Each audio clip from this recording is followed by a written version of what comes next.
Bonjour et bienvenue dans cette série de vidéos dans laquelle je réponds à vos questions sur votre alimentation et votre santé naturelle à l'école d'Hildegarde de Bingen.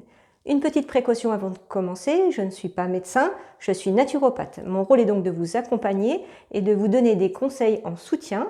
Votre pathologie, quelle qu'elle soit, doit être traitée par un médecin. Voilà qui est dit, nous pouvons commencer.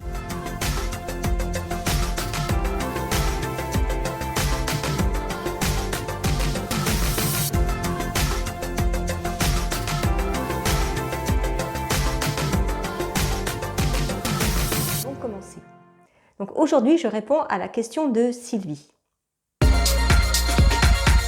Sylvie me demande: j'ai une question concernant la réglisse qui est beaucoup recommandée par sainte Hildegarde.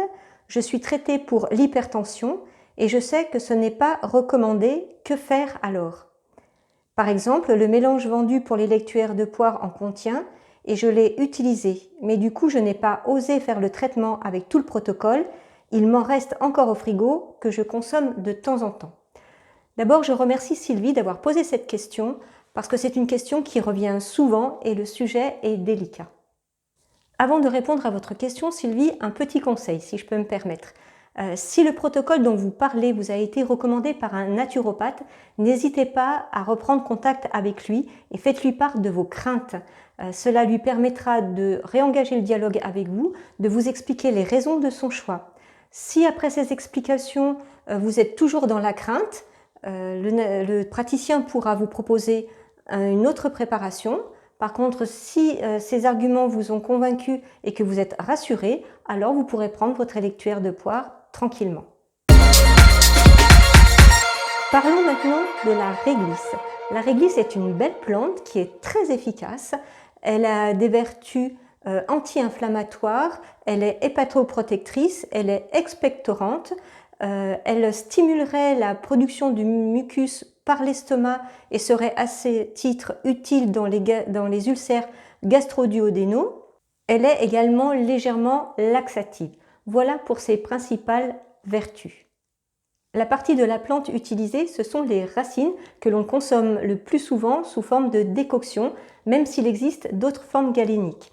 Alors, on fait bouillir 4 g de racines de réglisse dans à peu près 150 ml d'eau pendant une dizaine de minutes et puis après on laisse infuser 10 minutes. Il est recommandé de ne pas dépasser la dose de 12 g de réglisse par jour. Donc, pourquoi cette précaution? La réglisse aurait-elle des effets délétères? Cela nous ramène à la question de Sylvie. C'est la glycyrrhizine qui est contenue dans la plante qui peut faire augmenter la tension artérielle, baisser le taux de potassium dans le sang et donc augmenter le taux de sodium et à ce titre provoquer la rétention d'eau dans les tissus. Mais tous les spécialistes ne s'entendent pas sur la notion de grande quantité. On trouve différents chiffres tels que ne pas dépasser plus de 15 g par jour ou 50 g par jour sur des périodes allant de 4 ou 8 semaines. Ce qui est communément recommandé, c'est de ne pas dépasser une utilisation sur une période de plus de 8 semaines pour des fortes doses allant jusqu'à 15 g. Voyons maintenant ce que cela implique pour les lectuaires de poire conseillés par Hildegarde de Bingen.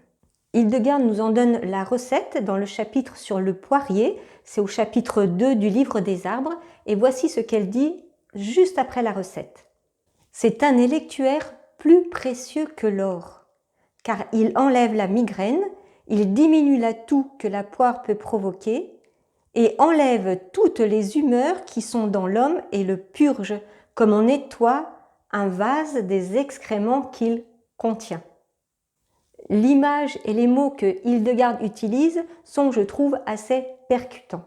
Et de fait, en thérapie hildegardienne, on utilise beaucoup cet électuaire de poire pour assainir les intestins, mais aussi tout le tube digestif, et grâce à lui, l'organisme dans son entier. Cela est réellement important car on sait qu'un microbiote intestinal en bonne santé est absolument nécessaire pour avoir un système immunitaire efficace. Des études récentes tendent à prouver qu'un microbiote intestinal déséquilibré ou affaibli ont pour conséquence une mauvaise santé de notre corps, mais également de notre psychisme. En thérapie hildegardienne, nous utilisons l'électuaire de poire pour bon nombre de raisons qui sont les suivantes. Comme drainage d'automne dès que les poires sont sur les étals, comme stimulant de l'appareil digestif pour booster le système immunitaire, contre la constipation chronique, contre les infections à Candida albicans, contre les champignons et contre les parasites, après une prise d'antibiotiques pour refaire le microbiote, contre les migraines et contre tous les dysfonctionnements métaboliques et endocriniens. Donc cet électuaire de poire est une vraie panacée, plus précieux que l'or, comme le dit Hildegarde. Rares sont les personnes qui, demandant conseil à un thérapeute hildegardien, ne prennent pas à un moment ou à un autre cet électuaire de poire. Voyons maintenant la question de la réglisse dans cet électuaire.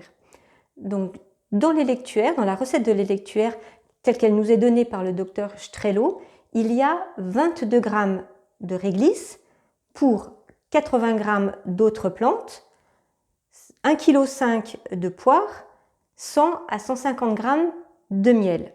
On prend en général 6 cuillères à café réparties sur la journée. Donc si on fait un petit calcul, cela représente moins de 0,40 g de réglisse par jour. Donc vous voyez que c'est infime.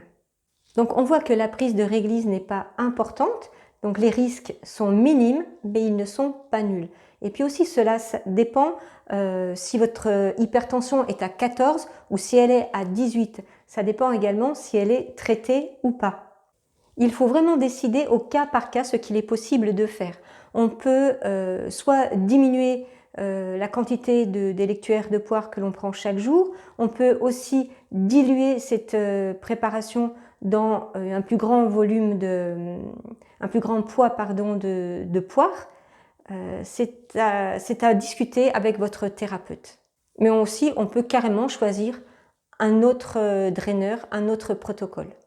Rappelez-vous ce que Hildegarde en dit, il est plus précieux que l'or et il serait vraiment dommage de vous en priver, mais toujours avec prudence.